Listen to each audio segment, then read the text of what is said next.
படத்துலேயே பார்த்துருப்பீங்க, நான் வந்து குடிச்சிட்டு ஆடுற மாதிரிலாம் இருக்கும். அது முழுக்க முழுக்க வந்து இப்போ பாவல் முன்னாடி பேசும்போது சொன்னார், நான் வந்து என்ன எல்லாம் கொடூரமான வில்லனாகவே காமிச்சாங்க, ஆனால் நான் நேரில் இதெல்லாம் பண்ண மாட்டேன். எனக்கு புரியல, மற்ற வில்லன்லாம் என்னமோ டெய்லி 4 கொலை 5 ரேப் பண்ணுற மாதிரி அது ஒரு பெரிய ஸ்டேட்மெண்ட்டாக சொல்லிட்டு போகிறாரு. ஸோ நான் என்ன இதில் உண்மையிலே ஒரு பாயிண்டாக சொல்கிறேன், இந்த படத்தில் வந்து குடிக்கிற மாதிரி சீன்லாம் இருக்கும், ஏன்னா இந்த கதைக்கு தேவைப்பட்டுச்சு, அதனால தான். பட் ரியல் லைஃப்பில் இது வரைக்கும் நான் தண்ணி அடிச்சதில்லை, தம் அடிச்சதே கிடையாது.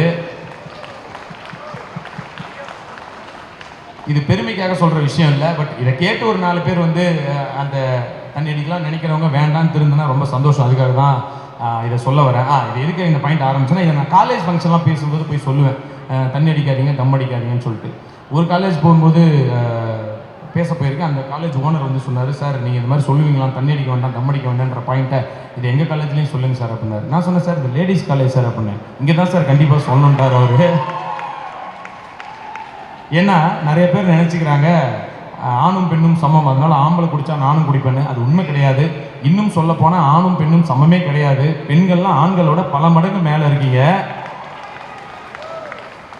ஏன்னா நான் பார்த்துருக்கேன், கூட இருந்து ஒரு பெண் ஒரு வேலைக்கு போகிற ஒரு ஒய்ஃப், அவங்களோட இதை எடுத்து பார்த்தீங்கன்னா, ஒரு நாள் காலையில் சீக்கிரம் எந்திரிச்சு அவங்களுக்கு வந்து குழந்தைங்களுக்கு ரெடி பண்ணி ஸ்கூலுக்கு அனுப்பிச்சு, ஹஸ்பண்டுக்கு வந்து லஞ்சு கட்டி கொடுத்து ஆஃபீஸுக்கு அனுப்பிச்சி விட்டு, மாமனார் மாமியார் இருந்தால் அவங்களுக்கு காலையில் எல்லாம் செஞ்சு வச்சு லஞ்சு சமைச்சு கொடுத்து, அதுக்கப்புறம் போயிட்டு திருப்பி ஈவினிங் வந்து இது எல்லாத்தையும் மறுபடியும் பண்ணணும்.